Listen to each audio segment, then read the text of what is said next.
We first reported last month about proposed state legislation to ban organized tackle football for players through 7th grade. While some coaches argue players need to learn the proper way to tackle at a young age, others say if they learn the fundamentals without the contact early on, brain injuries can be prevented. Our Gretchen LaRosa joins us live now to explain. Gretchen. Olivia, John Haverty has been a football player, coach, and fan his whole life. But even he is sounding the alarm about the dangers of the sport. The topic is a tough one to tackle for John Haverty.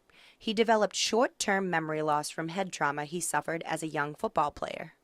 When your brain's being developed, you shouldn't really take hits to the head. You know, I'm a walking example of that. A proposed bill would ban tackle football in Massachusetts for children in grades 7 or below. Any team or league in violation would be fined. If you're going to coach young kids in football, fundamentals is the best. If you're a coach or a teacher, you're also concerned about health. UMass Memorial Dr. Theodore Macnow says repeat concussions increase the risk of suffering another. Some data that, with repeated head injuries throughout your life can lead to this chronic traumatic encephalopathy, which is what's all over the news these days in these NFL players.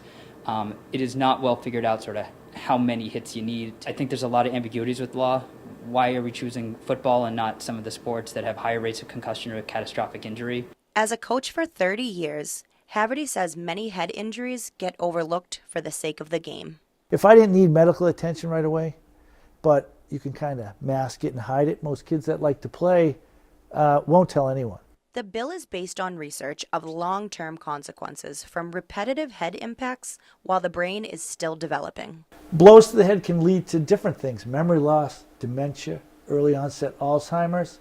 I don't care about me. I care about the hundreds of kids that I coached in my lifetime. How many are going to develop problems later in life?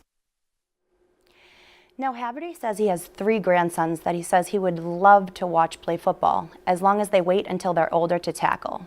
As for the online petition against the bill, it has 12,000 signatures at this time. Gretchen LaRosa, Worcester News Tonight.